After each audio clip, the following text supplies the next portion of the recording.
As the cameras rolled and the announcement was made, it sounded almost statesmanlike.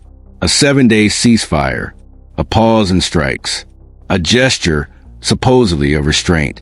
But in war, timing tells the truth. When Vladimir Putin declared that temporary halt, it wasn't strength, it wasn't mercy, and it certainly wasn't confidence. It was strain. Because behind the speeches and the choreography lies a battlefield reality Moscow cannot hide anymore. Russia is running out of usable soldiers, not just manpower on paper, but combat-effective troops. And when an army begins sending amputees, cancer patients, and severely wounded men back to the front lines, it isn't projecting dominance. It's buying time. Across the front, reports have surfaced of soldiers discharged from hospitals early, some still on crutches, some missing limbs, some suffering untreated trauma, ordered back into combat units that are already shattered. These are not isolated administrative errors. They are patterns. Patterns of a military scraping the bottom of its human reserves. The message from the Kremlin is simple. If you can stand, you can fight. If you can hold a rifle, even barely, you go back. But here's the brutal arithmetic Moscow doesn't want discussed. Russia has paid staggering costs for marginal territorial gains. Years into the invasion, advances are measured in meters, not miles. Assaults continue, but the units leading them look different now. Fewer experienced veterans, more convicts, more mobilized civilians, more men who were already wounded once. This isn't reinforcement, it's recycling. And when even that isn't enough, the Kremlin turns to optics. A ceasefire announcement during winter, when Ukraine's infrastructure has already been battered, allows Moscow to claim humanitarian intent. It creates headlines. It suggests control. But military analysts point to something else entirely. Operational exhaustion. Armies request pauses when they need to regroup, when logistics strain, when reserves thin, when morale cracks. The timing of the ceasefire aligns not with generosity, but with depletion. Russia's casualty figures are fiercely debated, but even conservative estimates acknowledge massive losses over the course of the war. Entire brigades rotated, rebuilt, and shattered again. Equipment burned through faster than it can be replaced. And now, increasingly, personnel sent back into combat who physically should not be there. That's not sustainable warfare. That's attrition without margin. Meanwhile, Ukraine adapts. Drone warfare has redefined engagement distances. Precision strikes eliminate assault units before they close gaps. Defensive lines harden while Russian formations thin. The result? More wounded, more amputees, more men cycling back into a system that cannot afford to let them rest. And this is where the story becomes darker, because a state willing to send amputees back into battle is not simply facing military strain. It is signaling that the preservation of force no longer matters as much as the preservation of narrative, the appearance of momentum, the illusion of control. But illusions don't win wars. Economic pressures compound the strain. Inflation, high interest rates, war spending that prioritizes missiles over domestic stability. Every ruble poured into sustaining the front is a ruble not stabilizing the home front. And prolonged wars are rarely decided by battlefield tactics alone. They are decided by endurance, which raises a question Moscow cannot avoid forever. How long can this continue? If the ceasefire holds, Russia gains breathing space. If it breaks, the narrative collapses. Either way, the underlying issue remains. The manpower well is no longer deep.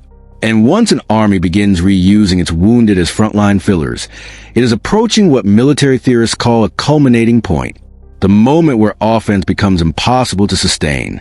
The moment where pushing forward costs more than standing still.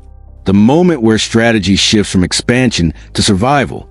And if Russia is truly nearing that threshold, then the 7-day ceasefire is not a gesture of power. It's a warning flare. Because when an army burns through its last viable troops, two paths remain: escalate dramatically or stall indefinitely. What comes next will define the war's next phase. Will Moscow attempt another wave of mobilization? Will it gamble on a final offensive push? Or will it seek longer pauses disguised as diplomacy? The most disturbing detail isn't just that wounded soldiers are being sent back. It's that they may be the clearest evidence, yet that Russia cannot fight this war the way it once believed it could. And if that's true, if this really is the edge of the Kremlin's endurance, then the next few months won't just shape the front lines. They may decide the fate of the entire campaign. Stay with this story, because what happens after the ceasefire ends could reveal whether this was a pause before recovery, or the beginning of something far bigger breaking. And here's the part that should make everyone pause. If a country is sending amputees and severely wounded men back into active combat, that's not strategy. That's survival mode. That's a system under pressure. Try to maintain the image of strength while the foundation quietly cracks. Because once an army starts recycling the injured, the message is clear. There aren't enough fresh troops left to sustain the pace of war. And that brings us right back to the so-called ceasefire. 7 days. Carefully announced. Carefully framed. Carefully timed. But strength doesn't need to pause to prove itself. Strength doesn't need optics. Desperation does. If you care about real battlefield analysis, if you want the facts behind the headlines, and if you believe in breaking down power, not propaganda, then make sure you hit like and subscribe, because what we're about to uncover in part 2 goes even deeper into the numbers, the mobilization threats, and the quiet panic building behind Kremlin walls. Because once you start pulling on this thread, the entire picture begins to unravel. The ceasefire wasn't just about optics. It was about oxygen. Russia's military machine has been consuming men at a pace that even a country of its size struggles to sustain. At the start of the invasion, Moscow relied on professional contract soldiers and elite units. Those formations took the brunt of the early fighting. Many of them never recovered.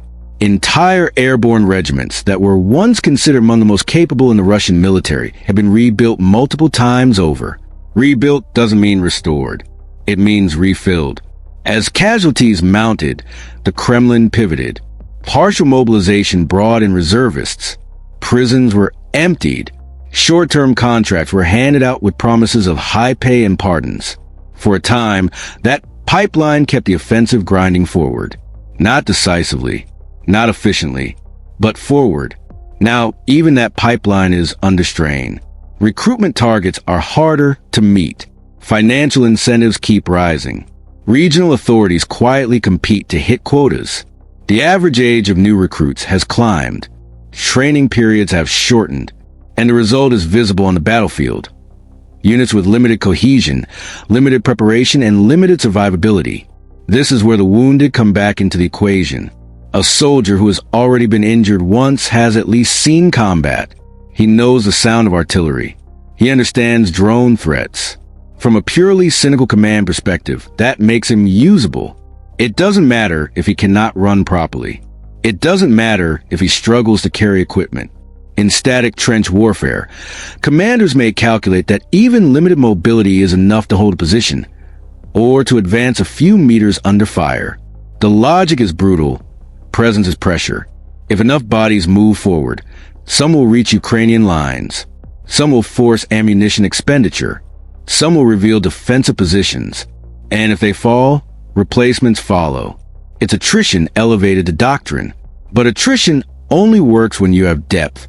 Russia's losses, even under conservative accounting, are staggering by modern standards. Thousands of armored vehicles destroyed.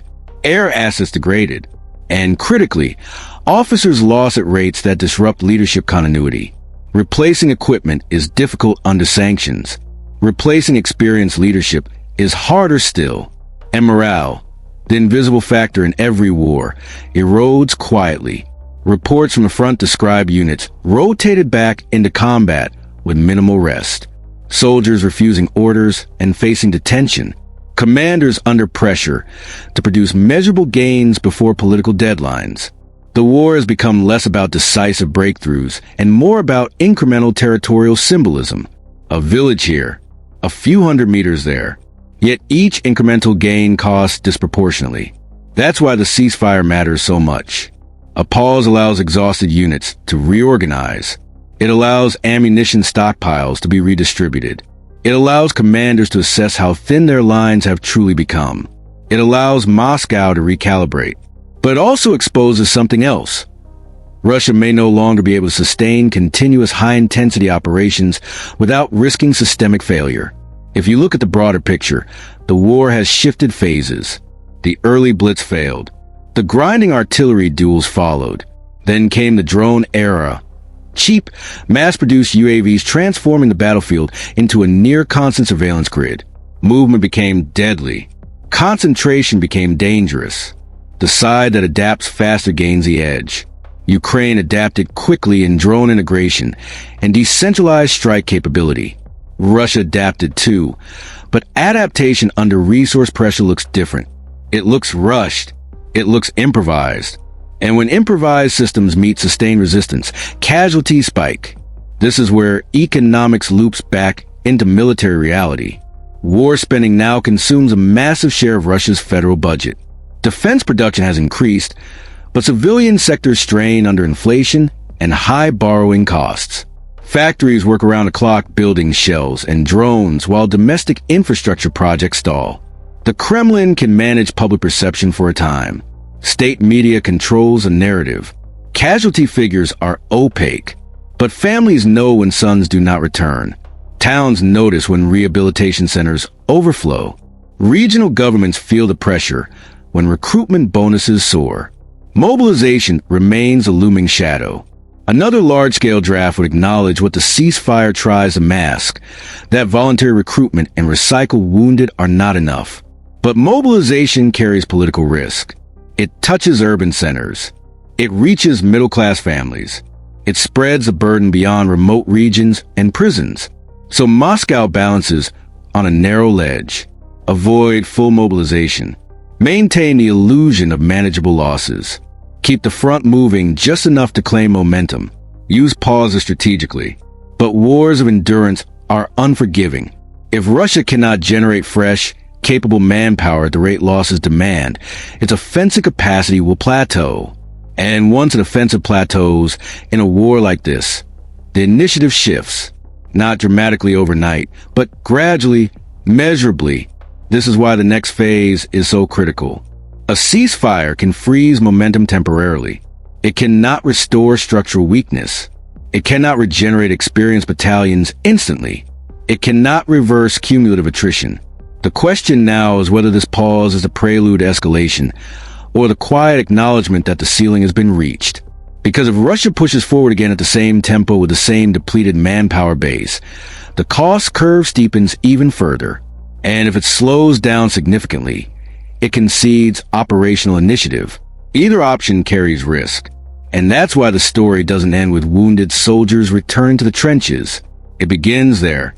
Because when a state starts burning through its last available troops, when amputees are deemed operationally necessary, when ceasefires appear precisely as exhaustion peaks, it suggests something deeper than battlefield fluctuation.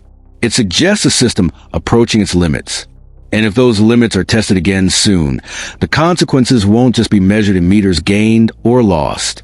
When an army reaches the edge of its manpower limits, the battlefield is only one side of the equation. The other side is internal stability. Because wars aren't just fought in trenches. They're sustained in living rooms, factories, banks, and government offices. The longer this conflict drags on, the more pressure builds behind Russia's borders. At first, the Kremlin insulated major cities from the war's human cost. Recruitment leaned heavily on poorer regions, ethnic minorities, prisons, and rural districts far from Moscow and St. Petersburg. Casualties were concentrated in places with less political leverage. That wasn't accidental. It was strategic containment. But attrition doesn't respect containment forever. As losses mount and recruitment targets rise, the circle widens. Financial incentives for enlistment have increased repeatedly. Signing bonuses grow larger. Regional governors compete to hit quotas. Billboards multiply. Social media campaigns intensify. The pitch becomes more urgent. When the price of recruitment keeps rising, it tells you something fundamental. Supply is tightening. And if voluntary enlistment slows further, the Kremlin faces a dangerous crossroads. Another wave of mobilization could refill depleted ranks, but would also risk public unease on a scale not seen since the first draft announcements. The memory of men fleeing across borders, flights selling out in hours, and protests erupting in scattered cities hasn't disappeared. Leadership understands that. That's why the use of wounded soldiers matters beyond military utility. It delays the political cost of mobilization. It squeezes more capacity out of the existing pool before admitting that the pool is nearly drained. But delay is not solution. Meanwhile, the battlefield evolves. Drone warfare is no longer supplement. It's central. Surveillance drones map movement in real time. First-person view drones strike individual soldiers with lethal precision. Artillery coordinates through digital feeds. The margin for error shrinks daily. In this environment, sending partially recovered or physically impaired troops forward doesn't just raise ethical questions. It reduces survivability rates dramatically. Reaction time matters. Mobility matters. Stamina matters. Without them, casualty rates spike even higher, which accelerates the very manpower crisis the system is trying to manage. It becomes a feedback loop. More losses lead to thinner units. Thinner units lead to riskier tactics. Riskier tactics produce more losses. To compensate, wounded are recycled. Recycling increases losses further, and the cycle tightens. The ceasefire in this context looks less like diplomacy and more like recalibration, a moment to stabilize a spiraling equation. But here's the deeper issue.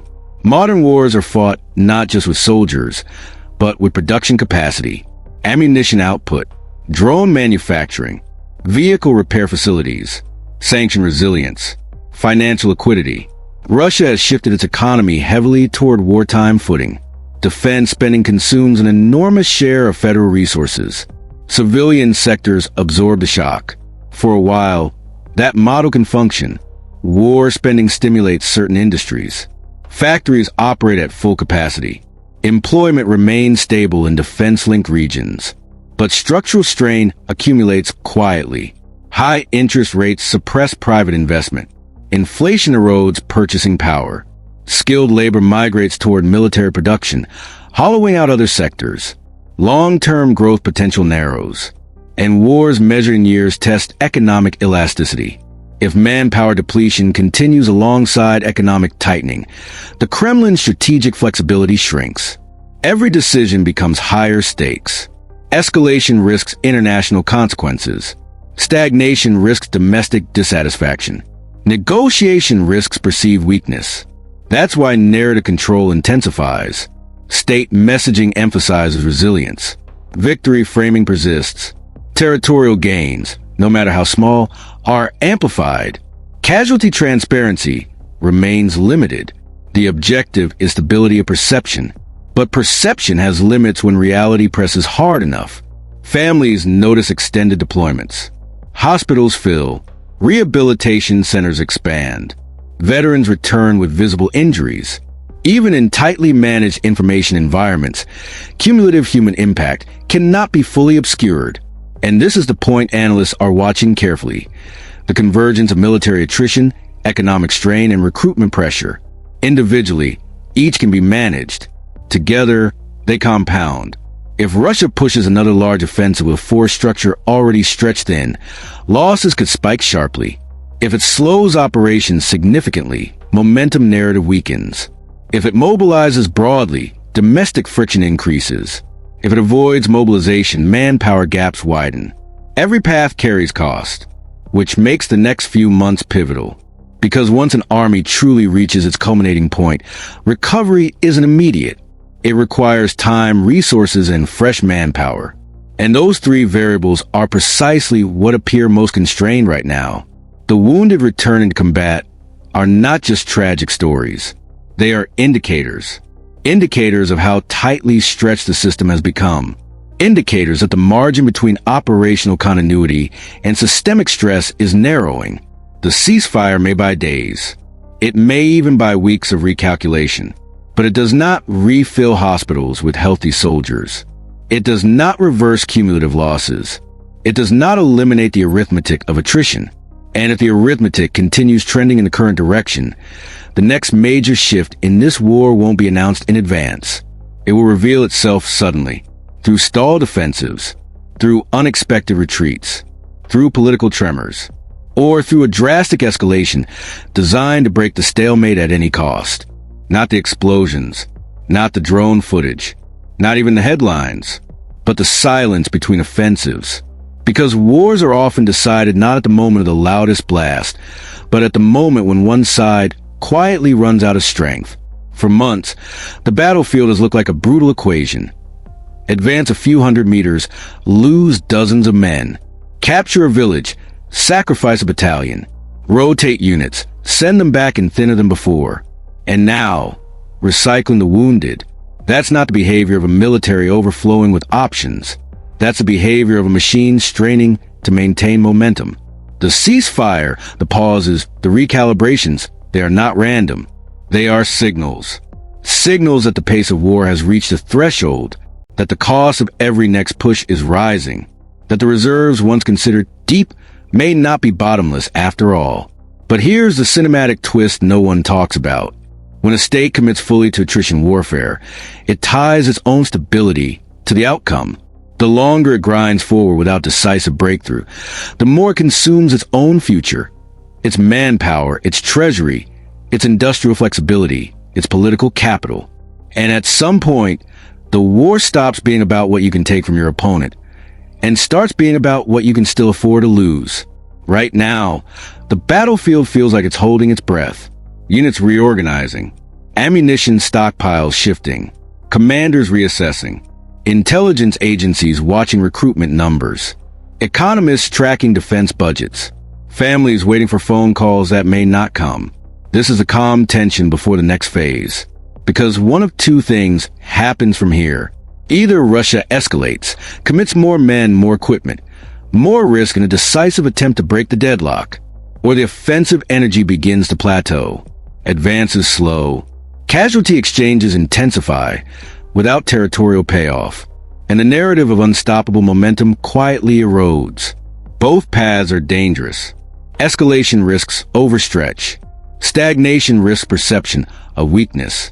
And in high-stakes geopolitical conflicts, perception can be as destabilizing as battlefield losses. What makes this moment cinematic is not just the strategy, it's the uncertainty.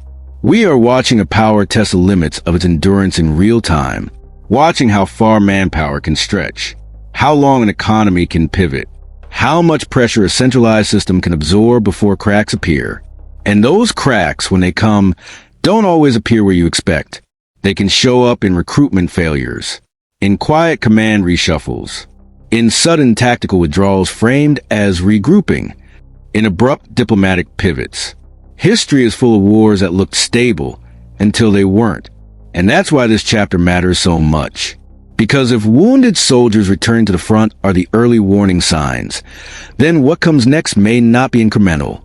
It may be decisive. The next offensive could redefine the tempo of the entire conflict. The next mobilization announcement could shift internal dynamics overnight. The next battlefield collapse, on either side, could trigger political consequences far beyond the front lines. We are not at the end of the story. We are at the edge of a turning point. And in the coming weeks, the data points will start aligning. Recruitment numbers, offensive intensity, equipment losses, political messaging. When you connect them together, a clearer picture emerges, one that goes far beyond daily headlines. The hidden indicators inside Russia's military structure that could reveal whether a major escalation is imminent or whether the system is bracing for something far more defensive. There are signals already emerging, signals most people are missing. If you've made it this far, you already understand this isn't surface level coverage. This is about reading the pressure beneath the narrative. So if you care about seeing what others overlook, if you want analysis that connects the battlefield to political and economic fault lines, and if you want to be ahead of the next major shift instead of reacting after it happens, make sure you subscribe right now. Because when the next phase begins, it won't come with a warning label. And when it does, you'll either understand exactly why it happened, or you'll be left trying to catch up. The next chapter is already unfolding. And what we're about to uncover might be the moment this entire war changes direction.